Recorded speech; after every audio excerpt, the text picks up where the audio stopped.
Está no ar, abre aspas, o primeiro jornal multidigital do eixo SP-Rio. Abre aspas.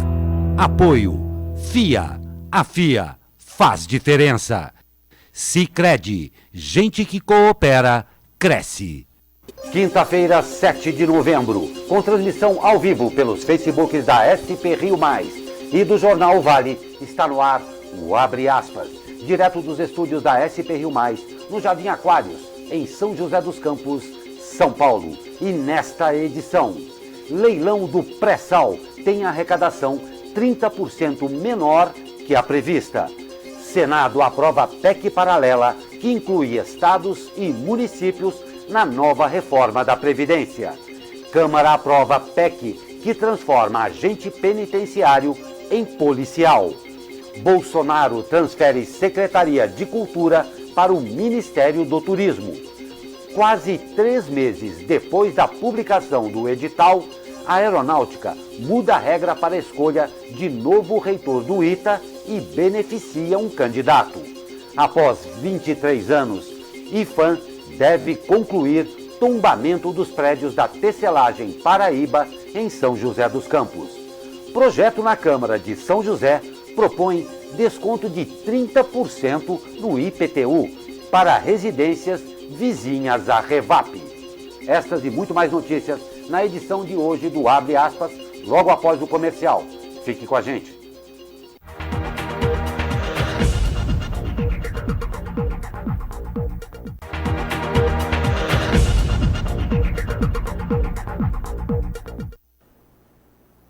Olá, muito bom dia. Começa agora ao vivo mais uma edição do Abre Aspas. Comigo, nossa jornalista Caroline Correia e o comentarista convidado, o cientista social Leandro Besseneri. Muito bom dia. Bom dia, Glauco. Bom dia, Leandro. Tudo bem com vocês?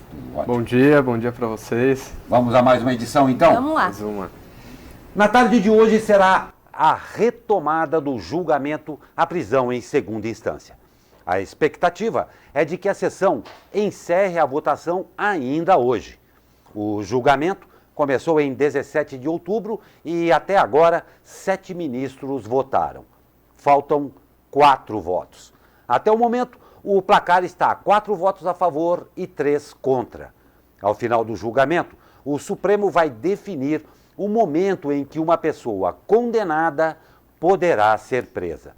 Se após condenação em segunda instância, com a execução provisória da sentença, ou se somente após o chamado trânsito em julgado, quando estiverem esgotadas todas as possibilidades de recurso. Muito aguardado a solução desse julgamento, né? Uma coisa que vem se estendendo, né, desde outubro aí, já é quase 1 mês e meio, né? Hoje ainda faltam votar, nessa ordem vão votar a ministra Carmen Lúcia, Gilmar Mendes, Celso de Mello e Dias Toffoli, que talvez seja aí o voto decisivo, né? Ele já tinha falado no passado que já defendeu a prisão, que deve ocorrer a prisão somente depois de ter tido todas as análises de casos, de recursos, e ele já falou de terceira instância, né? Então a expectativa seja que a votação termine hoje, mas se não for hoje, não vai ser semana que vem também, porque semana que vem tem feriado, não tem sessão, então fica para a semana na próxima, na semana do dia 20. Então, ainda mais difícil, tomara que termine hoje, né, Leandro? Exatamente. A gente tem que torcer para isso se resolver logo, porque cria uma série de ansiedades, né, no poder público, enfim. Isso eu acho que contribui ainda mais para acirrar esse clima de polarização, fica todo esse clima de incerteza, esse monte de suposição, quem que vai votar em quê, quem que vai falar o quê, né? Então tomara que eles finalmente consigam aí fazer esse voto, né? Que parece tão complicado, já que semana que vem eles que são tão ocupados no trabalho, né? Então, se eles puderem fazer esse serviço, então prestar esse serviço, acho que para o país até é uma coisa que vem em boa hora, né? Que já passou da hora, aliás. Não tem a menor dúvida. E muito interessante o que você falou, Leandro, é realmente esse clima de tensão. Sim. Porque o clima por si só já gera uma série de intempéries que acabam afetando em todos os sentidos todo o país, que aguarda realmente uma decisão dos nossos diletos juízes aí, né? Vamos ver. E o mega leilão do pré-sal realizado ontem garantiu uma arrecadação de 69,96 bilhões de reais, cerca de 30% menor do que a prevista. Das 4 áreas oferecidas na rodada de licitações do excedente da seção onerosa, 2 foram arrematadas e 2 não receberam nenhuma proposta. Apesar de que 14 empresas estivessem habilitadas para participar da disputa, o leilão foi marcado pela falta de interesse e desistência das grandes petroleiras estrangeiras. A arrecadação de quase 70 bilhões foi garantida pela Petrobras, que levou os 2 blocos em que já havia exercido o direito de preferência. Um dos blocos foi arrematado em consórcio com 2 empresas chinesas que, juntas, ficaram com 10% do bloco. Apesar de não alcançar os 100 bilhões de reais projetados, o valor arrecadado é o maior já levantado no mundo em um leilão do setor de petróleo. Com a arrecadação obtida, o governo espera acelerar a exploração de petróleo no pré-sal e usar para amenizar as contas públicas e os cofres de estados e municípios. Bom, foi um balde de água fria, apesar do governo já ter falado que não tinha essa expectativa, acabou sendo um banho de água fria que pode até acabar impactando em pacotes de reforma e tudo mais. E acabou que afastou algumas empresas estrangeiras por conta de ter esses acordos com a Petrobras. Mesmo se a pessoa fosse comprar ali, né, uma empresa fosse comprar uma região, ia ter que pagar para a Petrobras. Então isso acabou afastando, né, algumas empresas estrangeiras e aí a gente acabou perdendo um pouco, né, o esperado, né? O que a gente, né, o que surgiu, né, público é que de fato essa questão de ter que se indenizar a Petrobras afastou grandes empresas dessa questão do leilão. Mas um ponto que eu acho importante a gente destacar é que nesse leilão, né, das bacias de petróleo, a gente tem um potencial, né, que é estimado de valor desse petróleo de 1,3 trilhão de reais, né? 1,3 trilhão. E eles queriam vender, estavam na expectativa de vender tudo isso na casa de 100 e poucos bilhões de reais. Se você tem uma casa que vale 300 mil, você vai vender ela por 30 mil reais, por 1/10 do valor daquilo que ela vale, tem alguma coisa de errado nisso. Entendeu? Então eu acho que assim, o governo deveria se explicar perante a sociedade brasileira por que ele está vendendo um ativo da nação por 1/10 do valor que ele vale no mercado. Né? Isso assim, esse sendo um valor conservador, estimando um valor de petróleo, do barril de petróleo ali na casa dos $60, né? Porque se o barril de petróleo subir muito, enfim, for para aí $100, $120, como já esteve no passado, que a gente acha que não vai atingir mais, o valor total dessas áreas de petróleo ultrapassaria esses 1,3 trilhão. Né? Então acho que o governo deve sim explicações. Sim. Por que está vendendo um ativo da nação brasileira por 1/10 do que ela vale? As explicações sempre são imprescindíveis quando se referem ao governo e principalmente de um patrimônio aí da nação, que é isso daí. Numa perspectiva aí de quase 5 bilhões de barris de petróleo, eu li uma matéria que eu achei muito interessante hoje, e não é uma justificativa ao que você falou, Leandro, mas que existe num viés histórico aí, num período histórico de 100 anos, é quase nada para a história, de que o petróleo também possa ser tirado como um modal básico energético do planeta. Então existe, concordo, há de se ter sim uma explicação coerente para o que foi feito agora, mas também nós precisamos tomar muito cuidado, e isso nós dependemos do governo atual, dos governos que vierem, para que nós não acabemos sentados em cima do famoso pote de ouro que de uma hora para outra pode se transformar em ferrugem. Leia-se de uma hora para outra períodos históricos. Então nós temos que tomar esse cuidado sim para poder monetarizar essa riqueza para o Brasil. Mas, por outro lado, também as explicações são imprescindíveis. Não é? Então há de se ter para este governo, e seja qual for o outro, o que vier também. Cabe a nós cobrarmos muito isso daí também. E o Senado Federal aprovou ontem, em primeiro turno, o texto principal da PEC paralela, que muda pontos da reforma da Previdência. Foram 56 votos favoráveis e 11 contrários. Para aprová-lo, eram necessários 49 votos entre os 81 membros da Casa. Agora, os senadores devem votar 4 destaques, que são propostas para alterar pontos específicos do texto. A reforma da Previdência foi aprovada pelo Senado em 23 de outubro. Para que a reforma caminhasse mais rapidamente, senadores fizeram um acordo e reuniram as mudanças desejadas em um segundo texto, que é a PEC paralela. A principal mudança é definir que estados, Distrito Federal e municípios podem, por meio de lei ordinária, adotar integralmente as mesmas regras que valem para os servidores federais. Os municípios que não aprovarem regras próprias vão aderir automaticamente ao regime da União, caso o sistema tenha sido adotado pelo estado do qual fazem parte. O texto também abre a possibilidade de que estados e municípios revejam a decisão de aderir à reforma da União por projeto de lei. No entanto, governadores e prefeitos ficam impedidos de fazer isso nos 180 dias que antecedem o fim dos próprios mandatos. Estamos chegando aí ao epílogo, talvez, da reforma da Previdência? Da novela, da novela. reforma. Parece que sim, né? Depois de 8 longos meses, né? Chegamos aí, pelo menos votaram em primeiro turno, não precisou ter uma extensão para o segundo turno. Então vamos aguardar agora, né? Agora finalizar de vez, né? Não tem dúvida, porque isso daí é só a ponta do iceberg, né? Sim. Ainda tem a administrativa, a tributária, que realmente o bicho vai pegar ali, mas que são absolutamente necessárias. Só Né? vamos torcer para que essas outras reformas a serem votadas não demorem tanto quanto a da Previdência, que foi longos 8 meses, né? Foi o ano praticamente inteiro e a gente ficou naquela expectativa.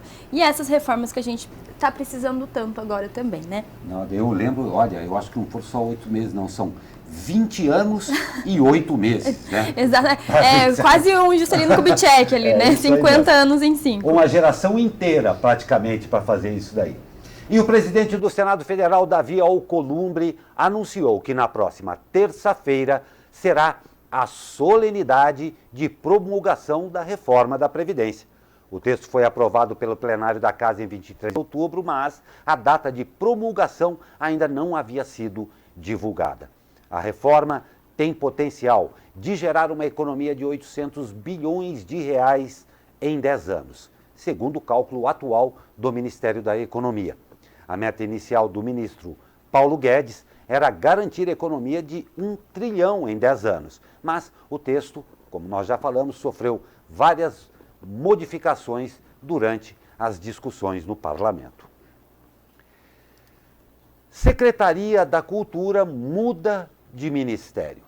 O presidente Jair Bolsonaro transferiu a Secretaria Especial de Cultura do Ministério da Cidadania para o Ministério do Turismo, que é comandada por Marcelo Álvaro Antônio. A mudança foi feita por decreto publicado hoje no Diário Oficial da União.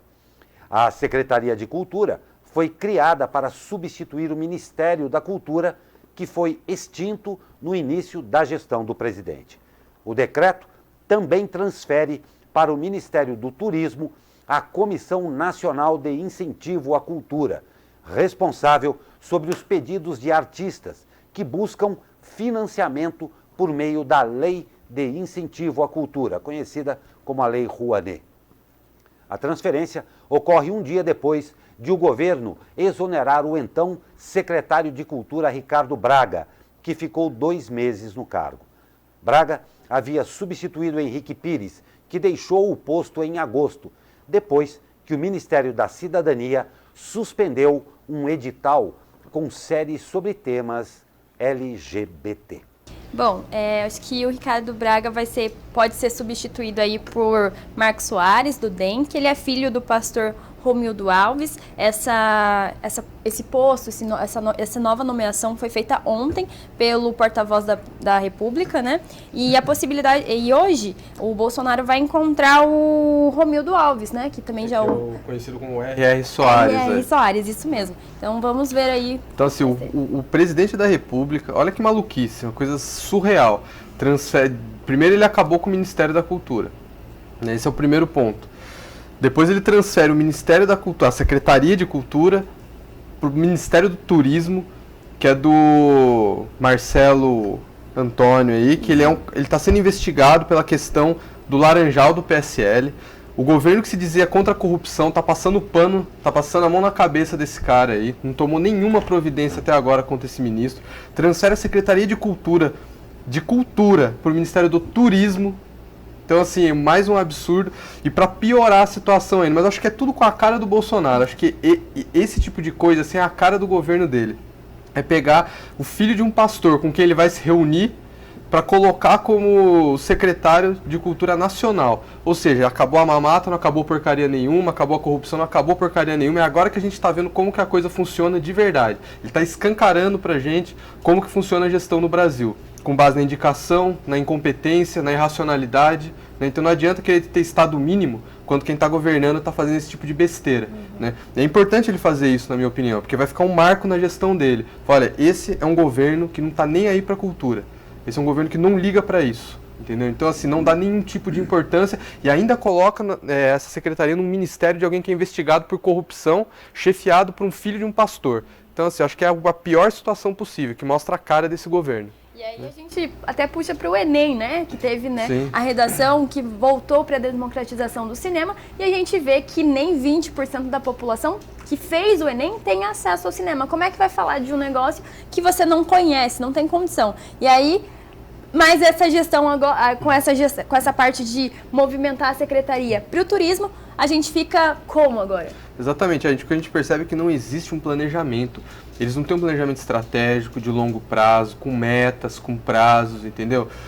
Eles não têm nenhum tipo de métrica. A coisa vai sendo assim feita a trancos e barrancos. E aí como que o governo justifica que, não, mas está tudo bem, porque a bolsa subiu, o dólar caiu, apesar de ontem ter subido pra caramba, né? Então fala, tá tudo bem, como se a população, os 208 milhões de habitantes do Brasil fossem investidores da Bolsa de Valores. Então, assim, é surreal, assim, a situação que a gente está vivendo. A Caroline, quer falar alguma coisa? O Leandro já resumiu bem.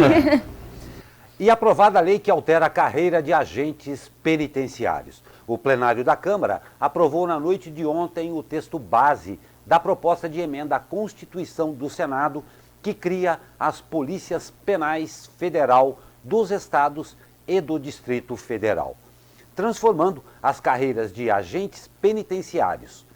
A proposta acrescenta essas polícias dentro dos sistemas de segurança pública, tendo como competência a segurança de estabelecimentos penais e a escolta de presos.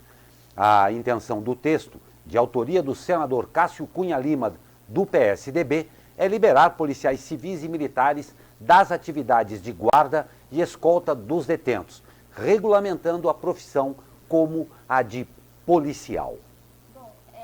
A sessão foi votada em segundo turno ontem, né, por 385 votos a 16. O PSOL liderou a bancada e o Marcelo Freixo, né, do PSOL, comentou que os agentes já têm porte de arma, já exercem função de segurança, então agora nada mais justo do que eles serem regulamentados na carreira. Concordo. Então, muito Exatamente. legal, gostei também dessa PEC ter sido aprovada. Isso aí, acho que é uma justiça sendo feita, né? É uma categoria que sofre tanto, né? Que é uma situação complicada. Está dentro dos presídios no Brasil. Dificílimo. Né? Então, dificílimo. Dificílimo. Então, assim, nada mais certo, né? Da justiça sendo feita aí para essa categoria. Não tem dúvida. E o presidente Jair Bolsonaro vai enviar o ministro da Cidadania, Osmar Terra, para a posse do presidente eleito da Argentina, Alberto Fernandes. A cerimônia de posse presidencial no país vizinho está marcada para ocorrer dia 10 de dezembro. Com a ida de Terra, será a primeira vez em 17 anos que um presidente brasileiro não vai participar da solenidade, meu amigo Leandro. Eu acho, assim, minha postura, né, minha opinião pessoal, lamentável. Eu acho que em relação à questão do Estado brasileiro, não mais a minha opinião, mas é também uma perda para o Estado brasileiro você não ter ali um representante, né, o representante do nosso Estado, o presidente da República ali, junto com o nosso maior parceiro comercial, né? Então, assim, aqui na América Latina. Então, eu acho um absurdo total isso. Simplesmente, o Bolsonaro ele é contra o comunismo, se diz capitalista. Mas quando é uma questão de dinheiro, que ele poderia ir lá, apertar a mão do cara e falar, vamos estreitar a parceria, vamos melhorar o comércio, vamos ganhar dinheiro junto? Não. Aí não, aí a ideologia tem que prevalecer, porque por algum motivo ele não gosta do cara, porque supostamente o cara é de esquerda. Então, ele pega e toma esse tipo de atitude prejudicial ao Estado brasileiro. Então eu acho lamentável, acho uma postura totalmente desnecessária e eu torço para que o próximo presidente da República repare esse erro e vá à posse do presidente da Argentina democraticamente eleito. Inclusive ontem o Bolsonaro tinha comentado no Twitter que é um dos maiores lugares que ele coloca, né, suas opiniões ou coisas do governo, e ele comentou que 4 indústrias iam sair da Argentina. As indústrias desmentiram isso e logo depois ele acabou apagando os tweets. É bem complicado isso, porque ali é a fonte que ele conversa com todo mundo. Todo mundo que quer saber algum posicionamento do Bolsonaro vai no Twitter. E aí ele vai lá e apaga. Isso aí não é uma postura de presidente, né? Também não tá indo, né, na posse do presidente da Argentina, é bem triste. E como, né, esse ano mesmo fizeram um acordo automobilístico aqui entre Brasil e Argentina, e aí começa essas picuinhas, é bem triste, né, para a nossa economia, para o nosso, como ele capitalista deveria pensar na economia, né? E isso não vai acontecer. Então, essa é a questão do comércio, né? E é muito bom isso que você falou também em relação à divulgação, né, que ele faz no Twitter. A Folha de São Paulo levantou ontem, né? Eu não sei se foi algum instituto ou se foi a Folha, depois preciso ver direitinho, que a cada 4 dias o Bolsonaro dá uma informação falsa ou incorreta.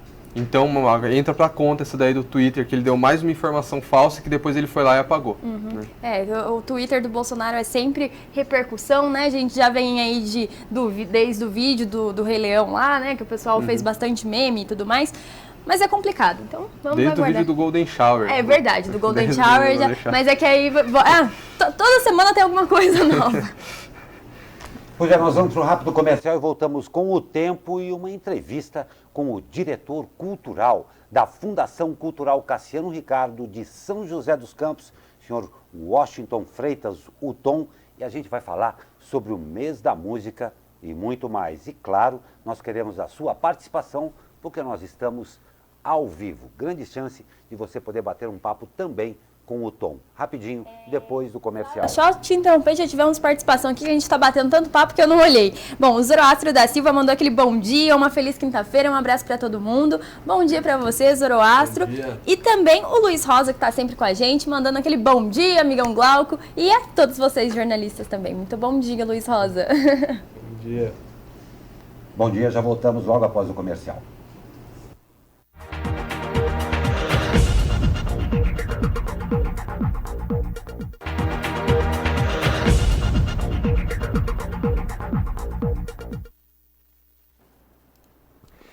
Pois é, e a gente voltou, o tempinho deu uma esfriada, mas está respirável e um pouquinho mais úmido aqui. Aqui dos altos da Cassiano Ricardo, nuvens e sereno. Vamos saber como é que vai ficar o tempo aí com ele. Fala, Caio Souza! Fala, Glauco Turzi, muito bom dia. Não teremos mudanças significativas no tempo nessa quinta-feira, né, em relação ao que vimos ontem aqui na nossa região. Nós teremos novamente um dia de céu predominantemente nublado e com possibilidade de chuva fraca moderada a qualquer momento. As temperaturas seguirão amenas. A máxima prevista na região do Vale do Paraíba é de 24 graus. No litoral e em São Paulo, ficaremos com 22 e 17 na Serra da Mantiqueira.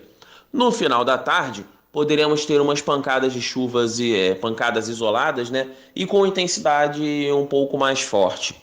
Atenção sempre redobrada no litoral, porque lá tanto a chuva quanto os ventos tendem a ser mais intensos. Essas condições de tempo vão permanecer aqui na nossa região, pelo menos até o próximo domingo. Caio Souza, direto da sala de operações do Tempo Vale, para o jornal Abre Aspas. Obrigado, Caio Souza. Grande abraço a você, a todo mundo aí do Tempo Vale. E pelo jeito não vai dar praia, vai dar série. Vai dar muita série, Vai né? dar série Vai dar cama, pipoca. Isso, e gordices. Séries gordices. e gordices. Então, bom final de semana para vocês aí. Gente, pouca coisa tem mais identidade com o ser humano do que essa maravilhosa arte que é a música. E isso está acontecendo e acontece aqui em São José dos Campos, nesse mês, uma coisa muito especial, o mês da música. Nós temos o prazer hoje de mais uma vez receber o diretor cultural da Fundação Cultural Cassiano Ricardo de São José dos Campos, o Washington Freitas, o Tom, para conversar a respeito desse evento que começou com uma homenagem aí a Ayrton Senna e vai continuar aí com mais de 60 apresentações aí envolvendo e realmente trazendo para o grande público essa maravilhosa arte, essa integração, essa arte que tem como nenhuma outra uma integração muito própria com o ser humano. Que bacana isso daí, Tom, e parece que já começou quente, porque com o evento do Ayrton Senna foi um sucesso retumbante, né? Foi. Bom dia, Glauco, Carol, Cláudio, ouvintes da SP Rio. Realmente foi um sucesso. Essa vinda do musical do Ayrton Senna, começamos agora no início de novembro, é um grande caminhão, palco, que estreou aqui em São José dos Campos. É um projeto que vem da Lei de Cultura, né, antiga Rouanet, e veio para a cidade, estreou aqui com muito sucesso. Tivemos mais de 2.000 pessoas no domingo assistindo esse musical. E o que é interessante, atividades formativas também. Eles desenvolveram cursos com os artistas locais sobre o musical, sobre dança, sobre corpo e sobre voz. Foi fantástico, Glauco. Nossa, muito legal. E uma programação desse mês musical, que só o nome já é legal, né? Um mês musical, mês da música, mês musical. Uma coisa que eu adoro é esse famoso bar de quinta. Fantástico. É fantástico, né? E vocês vão ter 4 edições aí? 4 edições. O bar de quinta acontece durante o ano todo e a gente tem algumas edições especiais. No caso, é muito aguardado o mês de novembro, o mês da música, que as 4 edições de novembro são edições especiais. Então, que são artistas da cena independente, sempre tem um trabalho autoral e está despontando aí pelo Brasil e passa por São José dos Campos. É uma cena alternativa que acontece ali no palco do Arquivo, no palco da Fundação Cultural Cassiano Ricardo, e cada vez mais tem a curadoria do Dom, que é um músico também, que tem esse trabalho de entender esse cenário que está acontecendo no mundo da música e trazer para São José. É fantástico. Hoje a gente tem Papis, às 20 horas, lá no palco do Arquivo. Muito legal também. Desculpe, gente, eu estou monopolizando, né, aqui, mas só uma coisa. Uma coisa que eu acho muito legal nisso daqui também. Ele não está restrito, né? Ele foi distribuído, porque eu estou lendo aqui o palco instrumental, tem o blues no municipal, a música no museu. Vocês descentralizaram isso daí e, imagino eu, pretendendo abranger o maior número de pessoas possíveis de todos os níveis, né? É um mês programado com vários estilos musicais, para vários públicos e em vários espaços da cidade. A gente está trabalhando em torno de 22 espaços, não só na área central, mas nos bairros, nos nossos distritos e para todos os públicos e todos os gostos musicais, né? Pode ir. Não, pode falar. Não, eu queria saber como que surgiu esse mês da música aqui, né, em São José dos Campos. Olha, a Fundação Cultural Cassiano Ricardo, ela tem uma política cultural que abrange todos os segmentos artísticos. Então a gente tem os grandes festivais, Festivale, que é de teatro, Festidança, de dança, e faltava essa questão da música, né? Em anos anteriores foi trabalhado algumas atividades nessa área musical e a gente potencializou como um mês, não só como um festival de curta duração, mas realmente é um mês, abrangendo todo o mês de novembro, para comemorar a música em São José dos Campos, né? E a programação é toda gratuita? Toda gratuita, como a Fundação é uma instituição pública, né? Ela é da Prefeitura Municipal de São José dos Campos, então é tudo gratuito, toda a programação gratuita, as atividades que ocorrem no Teatro Municipal, os ingressos podem ser reservados online, mas tem uma cota também na bilheteria. As outras atividades é só chegar com uma hora de antecedência, se tiver lotação máxima, chega com uma hora de antecedência e participa. No bar de quinta é só chegar e se divertir. Adoro esse bar de quinta. É muito, tem um muito elan. bom, né? Isso aí tem um elan. Uma coisa legal aqui, Tom, vendo aqui para a gente comentar, tem uma série de eventos realizados em parcerias, né? Eu acho legal isso aí com os coletivos artísticos da cidade, a preocupação de vocês a gente tem o blues, tem o jazz, o gênero musical e tal, mas tem tudo aquilo que envolve isso daí, as pessoas que estão chegando, as crianças que também foram prestigiadas nisso daqui, e um reconhecimento muito legal, aquelas bandas alternativas que fazem um outro tipo de som. Vocês tiveram essa preocupação também de abranger todas as tribos aí nesse festival, é assim mesmo? Assim mesmo. Eu acredito que uma política pública para a área da cultura, para ela ser bem sucedida, ela tem que ser em parceria com a classe artística, com os realizadores da cidade. Então esse festival mostra um pouco disso, né? São vários coletivos, produtores que realizam atividade na cidade e que nos procuraram e conseguimos desenvolver. Então tem o TMA, que é o Tributo à Música Autoral, tem a Feira Sonora. Neste sábado a gente tem o Festival Boca do Sol no Benedito Alves, que quem está tocando, isso é um outro núcleo, que é a banda Bike, que também durante o ano traz uma série de artistas que estão circulando nacionalmente aqui para São José, com atividades inclusive formativas, também cursos, há uma grande discussão sobre a produção musical hoje independente, especificamente no TMA, Tributo à Música Autoral. A gente vai ter uma série de workshops lá para se trabalhar essa questão dos artistas.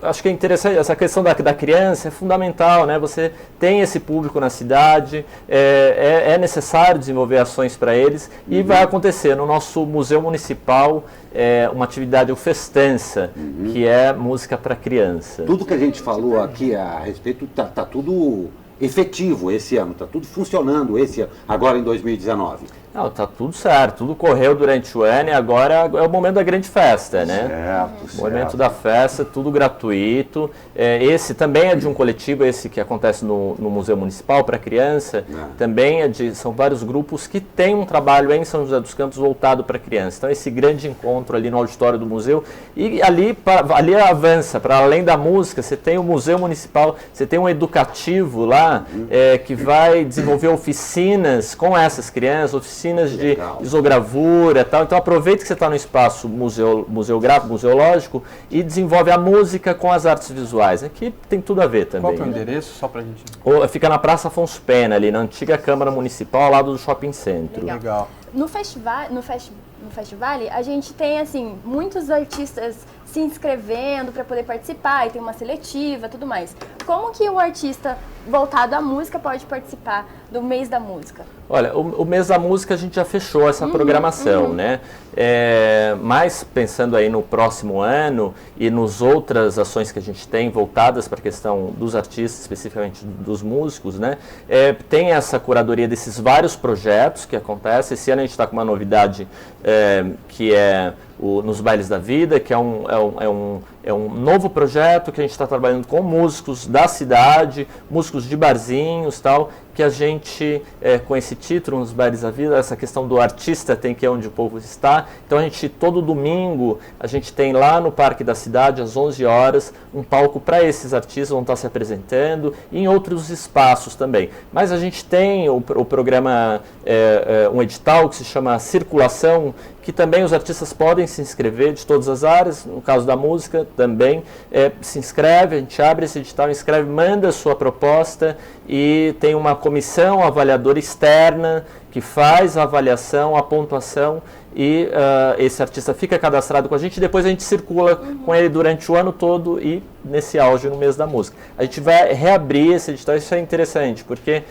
tivemos grande procura, mas boa parte desses, especificamente os músicos, não desenvolveram adequadamente as propostas. Então, por exemplo, tem que ter o vídeo na íntegra do trabalho, porque não tem como a gente fazer essa seleção sem ver esse vídeo na íntegra. Então a gente deu mais esse respiro para eles, dá para se produzir, que a gente vai abrir novamente. Legal. Nossa, que legal. Tom, infelizmente nós estamos indo para o final aqui, mas eu quero levantar um outro ponto. A Fundação Cultural Cassiano Ricardo de São José dos Campos tem essa postura muito ativa frente à comunidade como um todo e sempre trazendo todos esses eventos de enorme qualidade. E que fique muito claro aqui para todo mundo que quem vê pronto não sabe o tamanho do trabalho que é para fazer, né? E vocês, eu sei que a despeito dessa proatividade que vocês têm junto à comunidade, vocês também têm uma série de apoiadores aí também, que fazem com que isso efetivamente aconteça dentro do patamar de excelência que vocês querem. Não só os músicos, mas vocês têm parceiros importantes nisso daí também, né? Glauco, a fundação, ela eu brinco que é um furacão aquilo lá. Furacão, ótima. São muitas atividades, todo mês a gente tem esses grandes festivais, além de todas as atividades. A gente oferece cerca de 8.000 vagas em oficinas culturais, são 10 casas de culturas, 3 teatros, a gente tem esses espaços, museus, 3 museus, muita atividade formativa, a gente trabalha principalmente num tripé, formação, difusão e fomento. Então a gente tem formação, essas 8.000 vagas, a difusão, a gente tem esses grandes festivais, Festival, Festidança, Mês da Música, e no fomento a gente tem a LIF e o Fundo Municipal de Cultura. Tudo isso faz de São José uma potência da área da cultura. Tanto é que a gente está trazendo a virada cultural agora no final deste mês. A gente encerra o Mês da Música com a grande virada em São José dos Campos. Dia 30, agora sábado, e dia 1/12 acontece a virada cultural. Legal, a gente vê que São José dos Campos tem uma cultura muito forte, né? Trabalha com essa parte cultural muito forte. A gente até recebeu vários comentários aqui, né, dos nossos telespectadores elogiando. No primeiro elogiaram você, Ana Souza, e falou que o Tom é uma pessoa muito educada, gentil, e também falou que o Museu Municipal é um lugar belíssimo, com uma equipe maravilhosa, e que a fundação é fantástica. E também tivemos aí a participação da Alexandra Terra, falando viva a música, fundação da equipe... a equipe da Fundação Cultural mandou aquele coraçãozinho assim, né? Então, quer dizer que vocês fazem um trabalho de excelência, né? Porque São José dos Campos está aí, mostrando a cultura. Está mostrando a cultura. Resultado disso, a gente tem algumas pesquisas sendo desenvolvidas, pesquisas externas, mostrando que São José está à frente de grandes cidades em termos de cultura. Essa equipe da Fundação, olha, não tem como não agradecer, porque todo mundo muito envolvido, uma equipe pequena, mas que se envolve na atividade e realiza.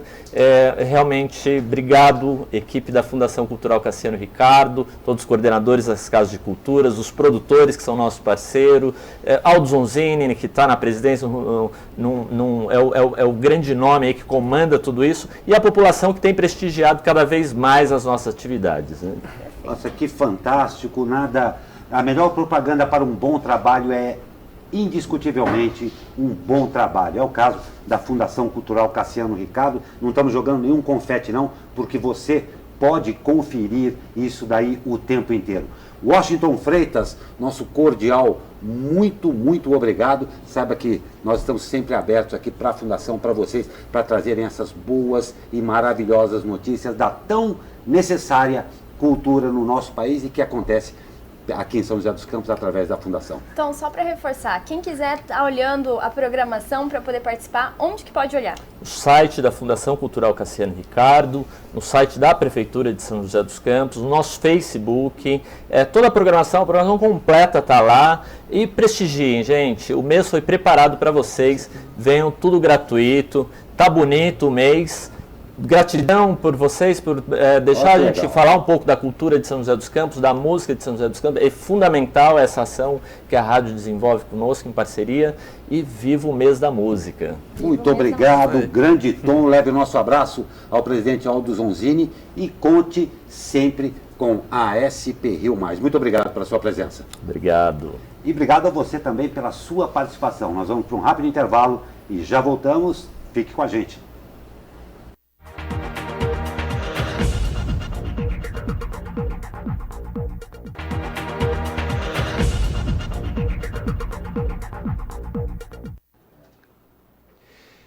O comando da Aeronáutica mudou as regras para a escolha do novo reitor do ITA, já com o processo em andamento. A alteração foi feita no final de outubro, quase 3 meses após a publicação do edital que define as regras para os candidatos. A mudança beneficia diretamente apenas um dos 6 candidatos, os aprovados para a segunda fase. Anderson Ribeiro Correia, atual presidente da CAPES, que já foi reitor do ITA até janeiro de 2019, quando deixou o cargo para assumir órgão do Ministério da Educação. A portaria de 16 de dezembro de 2015, vigente no momento da publicação do edital, previa que um ex-reitor do Instituto só poderia se candidatar novamente ao cargo após 3 anos. Mas, em 21 de outubro, a nova portaria do Comando da Aeronáutica revogou a norma de 2015 e retirou a exigência do intervalo. Suspeita-se de que Correia esteja participando do processo com o apoio do governo do presidente Jair Bolsonaro.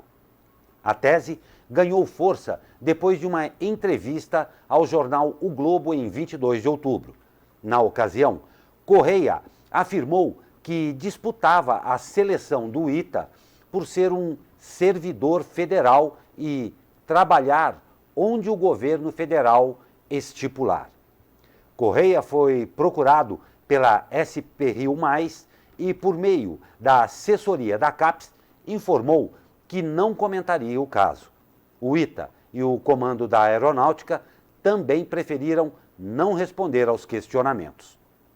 O advogado Gustavo Locatelli, que possui experiência em causas envolvendo instituições públicas, disse ao jornal O Vale que há elementos para a nulidade da portaria e a suspensão do processo seletivo. A sociedade tinha que ir contra isso, porque como que pode você lançar um edital e depois alterar esse edital para favorecer um candidato? Exatamente. Isso é um total absurdo, independente de onde seja, isso daí, e ainda mais num órgão público, numa instituição pública que é o ITA. Eu acho isso uma falta de respeito com os servidores do próprio ITA, com os alunos do ITA, com o conhecimento gerado lá e com a sociedade brasileira de estarem fazendo isso daí. Então, assim, que o Ministério Público investigue isso, porque esse tipo de favorecimento é ilegal, né? Isso aí é ilícito. Então, a gente espera aí que a sociedade comece a se dar conta, né, e se revolte contra esse tipo de atitude, principalmente vindo do governo, quando os poderosos querem colocar quem eles quiserem em qualquer tipo de cargo, né, de indicação. Sim, e que haja, então, uma investigação por conta do Ministério Público. Essa matéria é capa aí do Brasil, no Caderno Brasil, do jornal Vale, foi feita também em parceria aqui com a SP Rio, a nossa querida Gabriela Barreto escreveu a matéria junto com o Xandu. Então, se você quiser ver a matéria completinha, está na página 12 do jornal Vale e no Caderno Brasil. No jornal de hoje, né? No jornal de hoje, do Vale de hoje, isso aí. 6 cidades da região correm um risco de não existirem mais. As menores cidades da RM Vale estão ameaçadas de sumir do mapa, ao menos politicamente, com o pacto federativo do governo federal. A PEC prevê que municípios com menos de 5 mil habitantes e uma arrecadação própria menor do que 10% da receita total sejam incorporados por municípios vizinhos. No Vale, há 6 cidades que entram nesses critérios. São Arapeí, Areias, Lagoinha, Monteiro Lobato, Redenção da Serra e São José do Barreiro. O governo não definiu como será a fusão, que precisa ser aprovada no Congresso. Mesmo assim, prefeitos e moradores reagiram com indignação à proposta do governo. Para Daniela Brito, do PSB, prefeita de Monteiro Lobato e diretora da Confederação Nacional de Municípios e da Associação Paulista de Municípios, a proposta é absurda. Abre aspas, não é dessa forma que vamos resolver o problema do país, disse. Para o prefeito de Areias, Paulo Henrique de Souza Coutinho do DEM, a ideia do governo não faz nenhum sentido. Está errado, discordo. Há outras maneiras de ajudar os municípios, disse. Morador de Redenção, o jornalista João Carlos de Faria, conhecedor e pesquisador dos municípios do Vale, chamou a proposta do governo de uma ideia mirabolante. Senhores e senhorita... São cidades históricas aqui para o Vale do Paraíba, né? Até aqui na matéria do Xandu, eu lembro até de ter participado um pouquinho de um editorial do Vale que a gente fez sobre cidades mortas, né? Inspirado no livro de Monteiro Lobato, que fala dessas cidades pequenininhas, pacatas aqui do Vale do Paraíba. A gente entende que é para fazer uma economia, né? Porque realmente seriam 6 cidades aí que não teriam mais prefeitos, mais vereadores, enfim. Mas, óbvio, não vai sumir do mapa mesmo, né? Não vai apagar a história, mas vai virar um distrito, sei lá, Monteiro Lobato virar um distrito de São José dos Campos. Fica meio estranho isso, né? Eu acho que existem diversos problemas aí. Primeiro porque houve aí, principalmente durante os anos 90, essa permissão para que se pudessem criar municípios indiscriminadamente no Brasil. Então você pôde criar municípios de tudo que é tamanho, em tudo que é lugar, né? Desmembramento de cidades. É inconstitucional você fazer o remembramento de municípios. Então esse é um outro problema. Uma outra questão é, qual é a economia com base nisso? Isso foi feito algum estudo? Teve algum... qual que é a previsão? Eles fizeram alguma projeção demográfica desses municípios? Alguma projeção de arrecadação de receita? Não fizeram. Não fizeram porque o Paulo Guedes também não conhece o Brasil, ele não sabe de nada também. Enfim, é sempre esse problema, ele não conhece a realidade e aí fica propondo essas besteiras.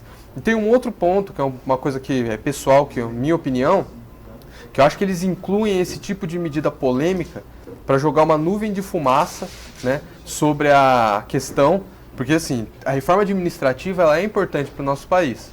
Isso daí eu estou de acordo, eu acho que tem que ser feita uma reforma administrativa e tem que ter a participação da população nisso. Em relação a essa questão dos municípios, eu acho que eles jogaram uma nuvem de fumaça, então coloca uma proposta absurda para todo mundo ficar se debatendo, ficar debatendo isso e esquecendo das outras coisas que estão por trás. Então assim, essa é uma proposta totalmente descabida, totalmente absurda.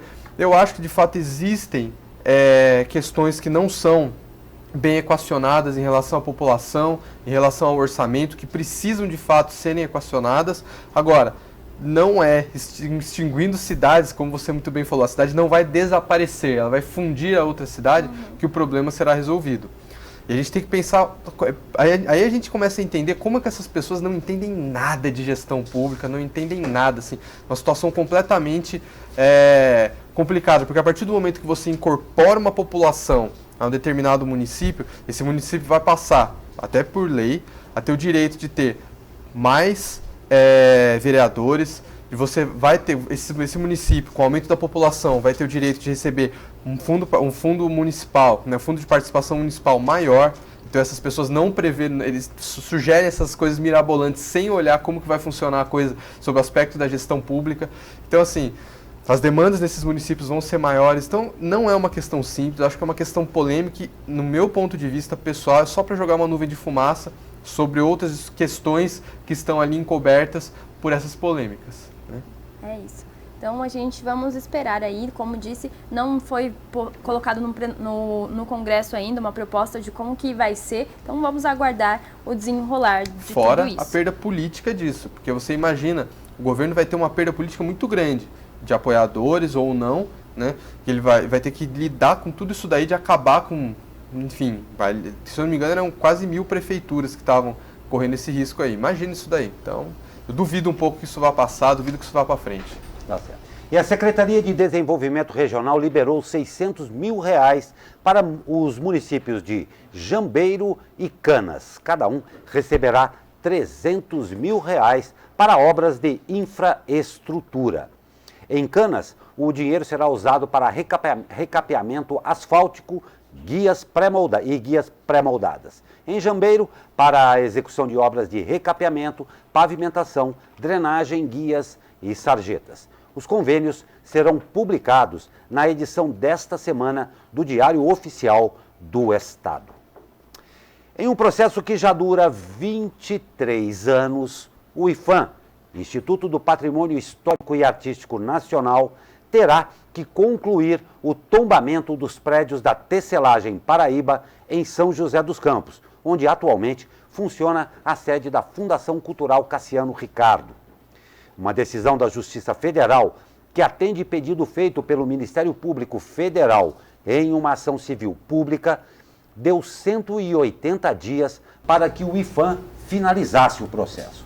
O primeiro pedido de tombamento das instalações aconteceu em 1996. A decisão foi divulgada ontem pelo MPF, que afirma que o IPHAN tem 30 dias, a partir de quando for notificado, para criar um plano de trabalho e cronograma das fases, sujeito a multa diária de R$ 500. Embora haja recurso, a sentença já passou a valer. Procurado pela reportagem, o IPHAN afirmou que se pronunciaria hoje sobre a decisão. 1996? Parece brincadeira, né? Parece... Não é brincadeira? Eu estou pensando que é brincadeira. E olha, um patrimônio tão importante para São José, que fez parte da história de São José e que faz parte ainda da história do município, tem sim que ser tombado. Isso daí tem que ser patrimônio, tem que... não, isso aí está fora de questão, na minha opinião. Né? Isso é importantíssimo, isso aí retrata a história do município, do desenvolvimento da cidade, entendeu? Então eu acho que é muito importante, eu torço para que seja uma decisão favorável, que de fato seja tombado como patrimônio histórico nacional, e vamos aguardar então, né, essa decisão aí do IPHAN, que deve sair aí nos próximos dias. Né? Quando eu estive lá na Casa do Café, né, na inauguração da startup, o Felício Ramute já tinha falado que tinha alguns planos também para tecelagem, para ampliar ainda mais, né, ali o Parque da Cidade. Então, vamos aguardar. Espero que dê tudo certo. Esperamos que pelo menos não leve mais 20 e poucos anos para que se resolva isso aí, porque só a multa vai ficar bem cara, hein? R$15 mil por mês, né? Não tem dúvida, não tem dúvida. A gente só quer que resolva. É simples assim. E um projeto de lei em tramitação na Câmara dos Vereadores de São José dos Campos propõe que os moradores de 5 bairros da região leste, no entorno da Revap e distribuidora de gás, Concigás, tenham 30% de desconto no IPTU. O projeto do vereador Maninho 100% do PTB recebeu parecer favorável no mês de outubro, nas comissões de Justiça e Redação, Economia e Planejamento Urbano, e está apto para a inclusão na pauta das sessões. Se a proposta for aprovada, a aplicação será automática, de forma que os proprietários dos imóveis não precisem solicitar a adequação do valor e começará a valer no ano seguinte à publicação da lei. Eu não entendi muito bem. Eu gostei da sua cara. Porque assim, qual o objetivo disso? Assim, qual que é o objetivo disso? Qual que é o impacto na arrecadação? Qual que foi o planejamento feito? Qual que é a justificativa? Pelo seguinte, se as áreas em torno da Revap, o que eu estou entendendo, tá? Pode ser que eu esteja entendendo totalmente totalmente errado, posso estar equivocado. Mas se de fato sofre com questão de poluição, questão de trânsito, não é dando uma isenção não é dando um desconto de 30% do IPTU que você vai resolver o problema. Resolver o problema é você fiscalizar melhor a refinaria, melhorar os procedimentos e ver quais são esses procedimentos para tornar o lugar mais salubre, porque senão depois se instala ou em torno de uma outra empresa que ocorre algum problema, você vai lá e dá um desconto no IPTU e continua com o mesmo problema. Então eu acredito assim, você tem que solucionar esse problema e não ficar tentando fazer esses remendos. Não entendi essa proposta, achei totalmente sem sentido. Não sei o que ele quis com isso daí, tirar 30%. Qual que é o impacto disso? Qual que foi o estudo, o levantamento que ele fez, né, de impacto de arrecadação, tirando esses 30%, né, de IPTU dos domicílios ali do entorno da Revap? E outra, para os munícipes isso aí compensa? Então assim, eu acho, não dá para entender o que ele quis fazer com isso daí. Entendeu? A Caroline? Não, vou me isentar dessa... Absteve-se. Vou me abster. E olha só, gente, o bebê de 1 ano e 5 meses, que foi picado por um escorpião dentro de uma creche municipal, morreu na noite desta quarta-feira em Taubaté. O caso aconteceu em uma unidade no bairro Chácara Silvestre na última segunda-feira e ainda não há informações sobre o velório ou enterro. De acordo com a prefeitura, o atendimento chegou a ser realizado de forma adequada, conforme o previsto em protocolos para esse tipo de caso. A criança recebeu os primeiros cuidados emergenciais na UPA infantil do Hospital Municipal Universitário de Taubaté. O bebê permaneceu internado, mas infelizmente não resistiu. É triste, porque todo ano a gente acaba vendo uma notícia dessa em creches, não só de Taubaté, mas São José e outras cidades da região. Eu acho que poderia ter, assim como lá no Parque Vicente Naranha, algumas galinhas dentro de escola, né? Eu acho que ajudaria, já que não tem como exterminar escorpião fazendo identificação e tudo mais. Então, a gente tem que arrumar algum meio, né, pra estar melhorando ainda mais a segurança de crianças que não sabem ver um bichinho, às vezes vai lá colocar a mão, né, porque criança não sabe, então é bem triste. A gente teve outras participações aqui, o Joseph Santos também mandou aquele bom dia pra gente. Um ótimo dia, sempre muito bom saber que vocês nos acompanham aí. Realmente muito triste essa última notícia. Mas vamos de esportes. E a gente começa com os parabéns para elas. Jogando em casa, as meninas do São José Futsal venceram o São Bernardo por 2-0 e garantiram vaga na final do Campeonato Paulista da modalidade.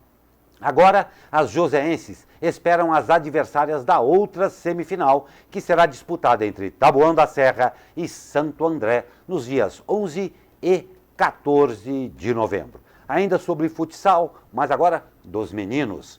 Pela partida de ida das quartas de final do Campeonato Paulista, o Taubaté Futsal enfrenta hoje o Intelli São Carlos, às 20 horas, no ginásio da Vila Aparecida, em Taubaté. E a gente lembra que você que vai ao ginásio pode, claro, contribuir com 1 quilo de alimento não perecível e, claro, a sua torcida é imprescindível. Agora uma pergunta, será que sai uma vitória ou não? Pela 5ª rodada da Liga Nacional de Basquete, o São José Basquete encara hoje o Bauru, às 19 horas no ginásio Panela de Pressão, em Bauru. Os joseenses ainda não venceram na competição nacional. Foram 4 jogos e 4 derrotas. Pois é, tá na hora. E olha aí, será que hoje vai ter grito de campeão? Pela grande final da Supercopa Nacional, o Vôlei Taubaté enfrenta o Cruzeiro às 21 horas e 30 minutos no ginásio Parque do Sabiá, em Uberlândia, Minas Gerais. E para você que não sabe, a Supercopa é um torneio que reúne o campeão da última edição da Superliga, no caso, o próprio Taubaté, contra o último campeão da Copa do Brasil, que foi o Cruzeiro. A Supercopa é o único título que falta para a galeria do vôlei Taubaté. Vai ver só, nossa galeria vai ficar linda, maravilhosa. Isso na garganta, torcedora. Vai ter grito sim. Muito boa sorte ao Taubaté, que está lá longe em Uberlândia, mas que com certeza leva toda a força da nossa querida Caroline aqui, claro, e toda a população de Taubaté e de todo o Vale do Paraíba, porque nesse momento vocês nos representam lá. Então, boa sorte e tragam mais um título. Amanhã quem vai estar na bancada é o Douglas, mas na hora que o Taubaté for campeão, eu vou invadir a bancada, já tô avisando. Vou invadir, tá? Então já fique atento pro Douglas. Olha só. Pois é, e olha só essa notícia agora, eu vou pedir os comentários aqui da seleta bancada. Durante votação nominal na Câmara dos Vereadores do Rio de Janeiro, sobre a encampação da linha amarela, lá o vereador Marcelino da Almeida, do PP, se recusou a proferir seu voto, porque esse correspondia ao número 24 na lista de votação. Acho que todo mundo já deu para ter uma ideia aí, mas vamos explicar o porquê. No jogo do bicho, o número é representado pelo veado, e que se tornou um motivo aí de uma brincadeira de mau gosto e preconceituosa e homofóbica aí entre os homens.